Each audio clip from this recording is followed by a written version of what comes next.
Hello and welcome to today's video. So this time we're going to be taking a look at the next two Corgi toys from the Corgi Model Club. Now we've got the Lotus Climax Formula One racing car and the Land Rover breakdown truck. So number 5 that was sent to me was the Lotus Climax Formula One racing car. And never remember even having one of these through my hands over the years. But I have seen the car before, but I never ever owned one.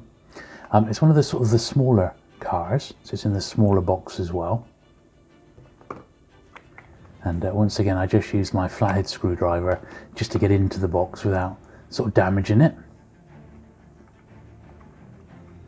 It's a little bit of foam there, just keeping the car in place to stop it moving around. And there's also a piece of rigid cardboard inside just to prevent the box from getting crushed at all. These are printed on ever so slightly thinner paper than the originals, of course, so for that reason alone these do need that stiffener in place.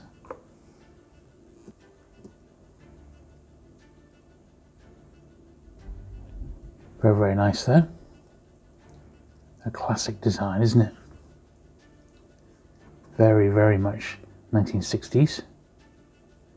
And the racing cars didn't stay like that very long, did they?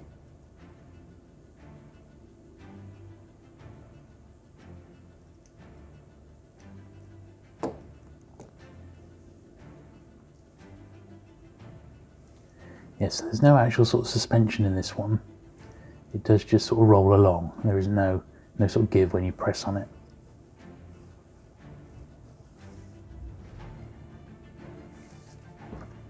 So this one came with the collector's card, and I'll just read you that now. So this is the Lotus Climax Formula One racing car, Corgi 155. So nothing typifies mid to late 1960s Corgis like this wonderful Lotus Climax racing car. It was a must-have for schoolboys of the era, introduced in December 1964, just in time for Christmas. Based on Colin Chapman's streamlined design that first raced in 1962 and was famously driven by Jim Clark. This superb Corgi is painted in a classic British racer green livery with a yellow racing stripe and that all-important number 1 decal. Strangely, the box illustration showed the car with a number 4. Best of all, it came with a miniature driver, perfect for holding your own Grand Prix on the living room carpet. It was deleted in 1975, by which time racing cars looked very different indeed. Well, couldn't have said it better myself. Nice little write-up there.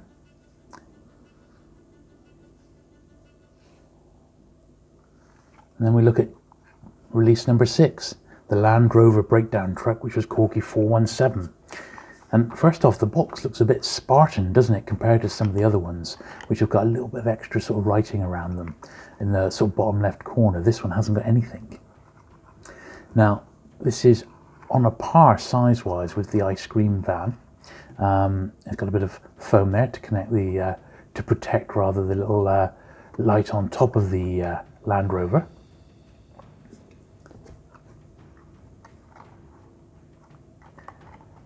And while we're having a little look at this, I'll read you the breakdown. So, beautifully modelled, this brightly coloured breakdown truck was manufactured by Corgi between 1960 and 1963. The bodywork is based on an earlier Series 2 Corgi Land Rover, which was number 406. Despite having a swivelling roof-mounted spotlight, its best feature is undoubtedly a fully working winch, ingeniously operated by turning a spare wheel on the Land Rover's near side body. Corgi revived the model in 1968, giving it a new 477 catalogue number. The new version was similar in appearance but featured a plastic half hood and a different Corgi livery. Later models dispensed with the spare wheel for operating the winch. Needless to say, it is the original 417 model that collectors desire the most. Well, they're not wrong there. I do sort of vaguely remember having one of these Land Rover breakdown trucks at some point through my hands, and I do remember having a bit of winch action. The only other diecast I ever remember with a winch on was a Space 1999 Eagle Transporter, which I believe also had a winch. So So there we are, it displays really well, really bright and vibrant colours on that one.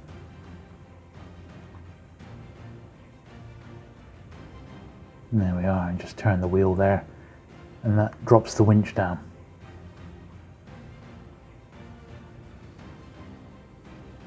Very nice, really like that one. It's just a shame that the box it just seems a little bit plain in comparison to some of the other ones, but I guess it is a replica of the original, so you know, they have to do it as best they can. They don't want to add stuff that was never there.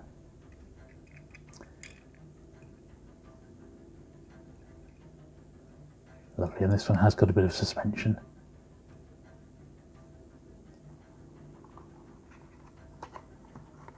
Very, very nice indeed.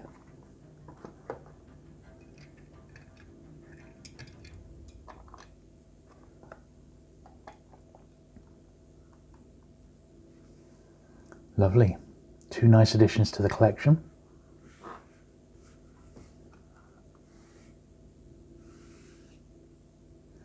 I just thought it might be a good point to thank my patron and channel member subscribers.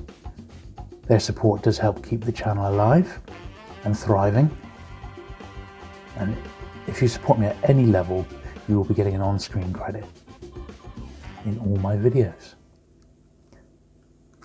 So there we are. So I thought, since we're at model number 6, it might be quite fun just to take a very brief look at where we are so far with the first 6 models. So, you know, we've got the ice cream van and the BMC Monte Carlo Mini, which is fantastic. And last time we had the Saints car. The scale figures came with one of the, I think with the mini set, which is pretty cool. Got the Porsche Carrera, another great toy. The only one so far I've actually had when I was a youngster. And then we've got the latest 2 editions. So many more to come. Very much looking forward to the Aston Martin, the James Bond Aston Martin. But I shall cover all these Corgi toys as they're released and sent to me. So there we are, as we take one last look at the full range of the Corgi toys from the Model Club so far. And don't they look great? They really are shaping up to be a fantastic little collection. If you've enjoyed today's video, do please give it the thumbs up. Do please hit the subscribe button if you've not already for regular vintage toy content, and I'll look forward to seeing you again very soon. Bye.